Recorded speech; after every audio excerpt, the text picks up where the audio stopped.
So, my face is only itchy whenever I say the word so.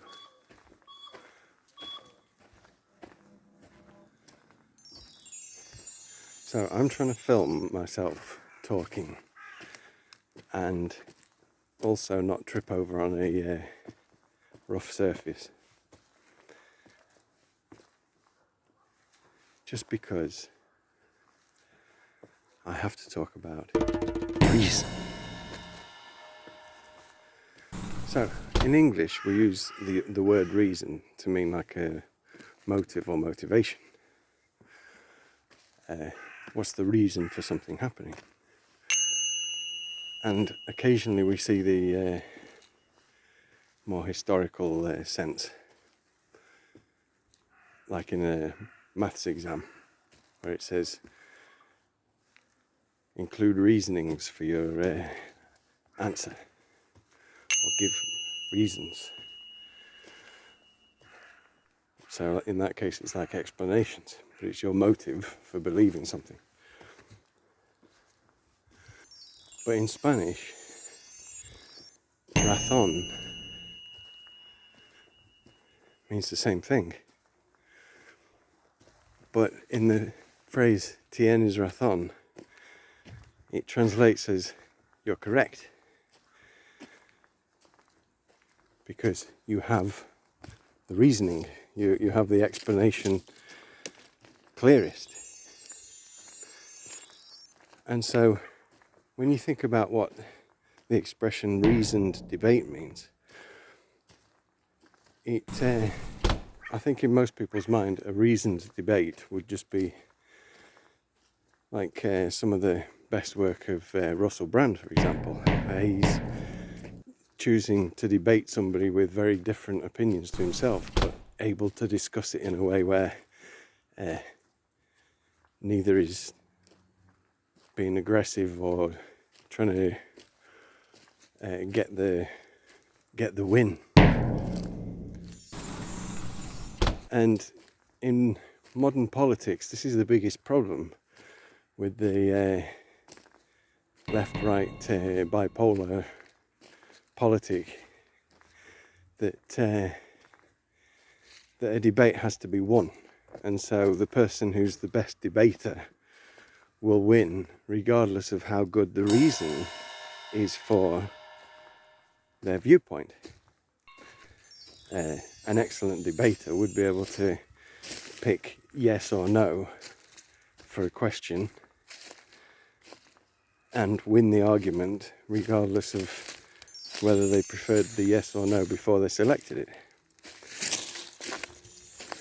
But a reasoned debater wouldn't try and own you with statistics to prove that their point of view is 100% reasonable, 100% correct. That they're not trying to win the debate. They just want to explain how they came to their perspective. How often do you get a debate in any kind of circumstance where instead of talking about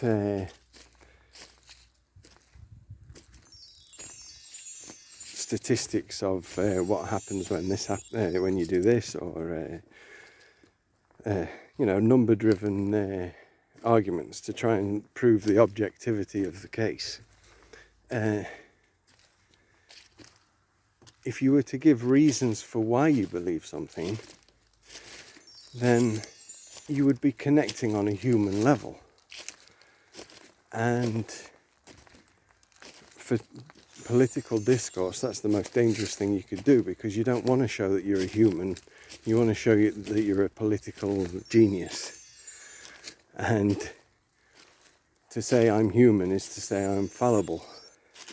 And maybe this point of view that I'm arguing for is only right for me because of the reasons that I've outlined before. And that you're entitled to your viewpoint as well. And that goes back to the to the older use of the word reason, when you think about the age of reason, the age of enlightenment, that reason, a reasoned debate or a reasoned discussion would be where you have two opposite viewpoints, both explaining why they believe a particular thing and trying to find common ground for what a good solution would be to the problem that they've presented. And the conclusion to such a debate wouldn't be a winner and a loser. It would be two debaters having shook hands and agreed that they've found a common goal. So just imagine how bipartisan would work, really, without all of the clandestine politics going on behind it. If a question was posed to the people who are in a position to solve it, and they find a solution that they're all happy with. For me, Spain has a perfect example of this in the transition from Franco's regime to the current democratic monarchy. That when it came time to write a constitution, they got, I don't know if it's the political leaders or the main thinkers in each political wing. So you've got the communist, the ex-fascist, because they're all trying to pretend they're not fascist by that point. The middle conservative, the middle Labour, the Liberals, the whole lot, that they're all represented there, as long as they all agree on the one driving principle of the purpose of the Spanish Constitution, which is to agree that it's a monarchy. So there's not any Republican aspect to it, because that would require a different constitution. But yeah, so if you want to talk about coalitions and bipartisan agreements and this, that and the other, then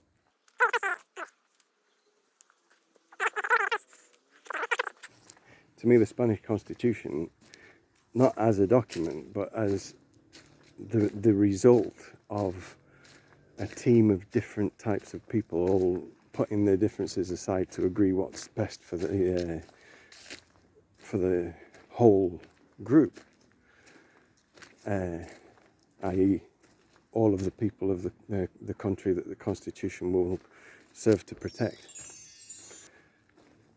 I mean, there are other examples through history for every, probably every state has had some kind of moment when they've had to work together. World wars, anything like that. But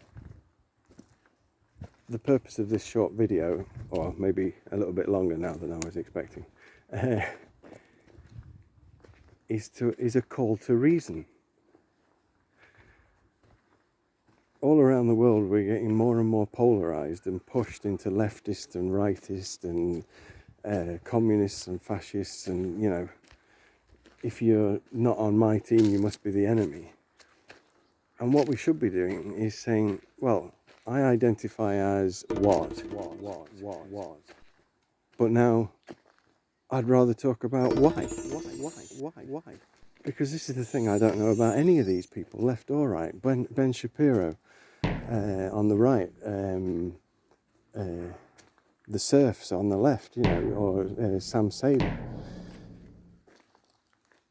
You know what their political views are because they're talking about them all the time. At least maybe at least the views that they want to present to their audience anyway.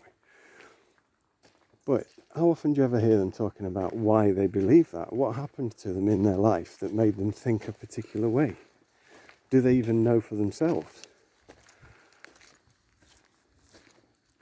And I think that return to humanity and the realization that nothing could be less objective than political discourse,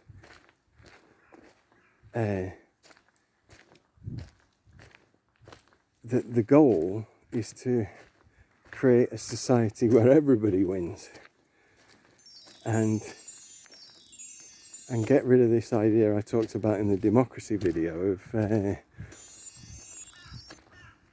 50% of the country get what they want for 4 years, and then the other lot get in and the other 50% get what they want. The reason for reason. So the reason for reason is the transference from the historical time period that began with the fall of the Soviet Union and ended with the fall of the capitalist system, each one of which is kind of bookended by an invasion of Afghanistan, that the left will rejoice and dance for the death of capitalism, and not even notice when something just as insidious squeezes its way in. And the reason is because of lack of reason. If one political view replaces another, then half of the country are suddenly the bad guys. And you want all of your population to be the good guys. So you need reasoned debate where the objective is to find the solution that benefits the absolute majority of as many people as possible. And anywhere where you can find injustice or what's that other thing? Oh yeah, anywhere where you can find injustice or inequality or division of any kind, you have to start with the simplest question. And that is, what is the question?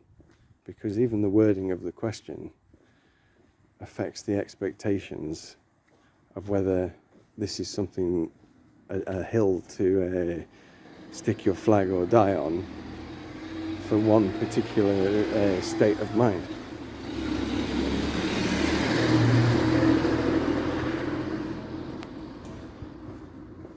Of course, maybe my own political views are something to do with like a wish-washy mind or an inability to accept that anybody else other than me could have thought of the perfect system.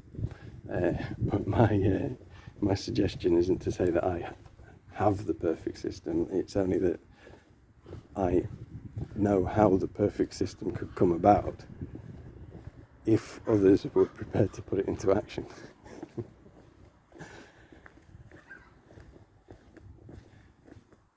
Yeah, so I'm going to go this way a bit now that I'm out of the forest. But yeah,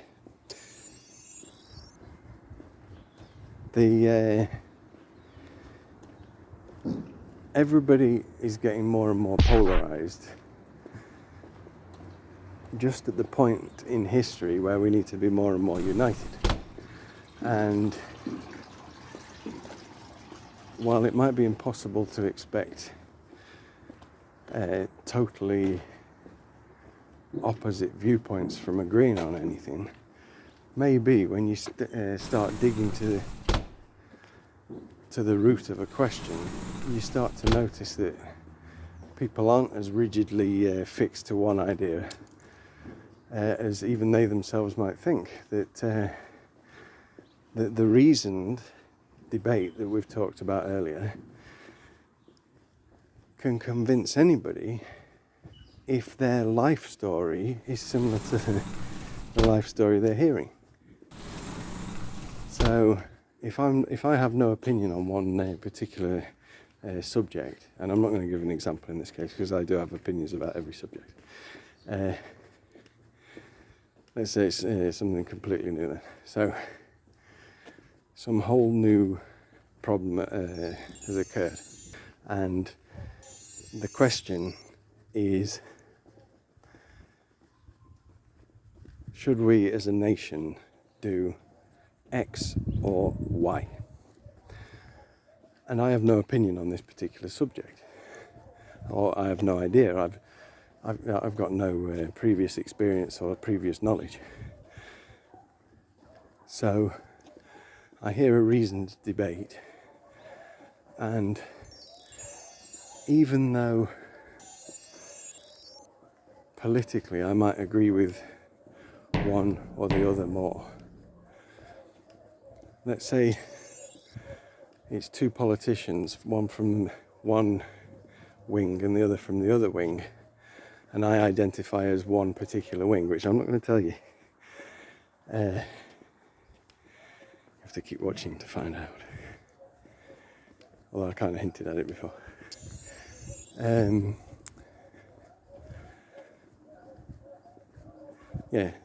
Somebody from the other wing might have more chance of convincing me that their viewpoint on this one issue is aligned with mine if they tell me the story of how they came to that conclusion. And so they tell me, when I was younger I did this, this and this, and it made me feel this way about this and this and this. And then I go, shit, that's exactly why I feel that way. And then the other person tells you some story about their viewpoint, and it's completely different from any of your life experiences. And you go, oof, I don't like that. Just because they wear the same coloured flag as you doesn't mean you have to agree with them on every single subject. And that's the most important thing that a reasoned debate would show, is that there is no correct view. And this is why I said in the democracy video that all the parties that people vote for need to be represented within governments, because everybody deserves to have their voice heard, no matter how crazy, no matter how extreme. And the only ones who shouldn't get to say what they feel are the ones who are trying to drive others to commit acts of violence. That's it. And that's the end of that. So what about a reasoned debate? The question will directly influence who wins the debate, and even whether there's a need to consider who would be a winner. Because with something heavily politically charged, the viewing audience would be divided very heavily as well. And so the even unconscious subliminal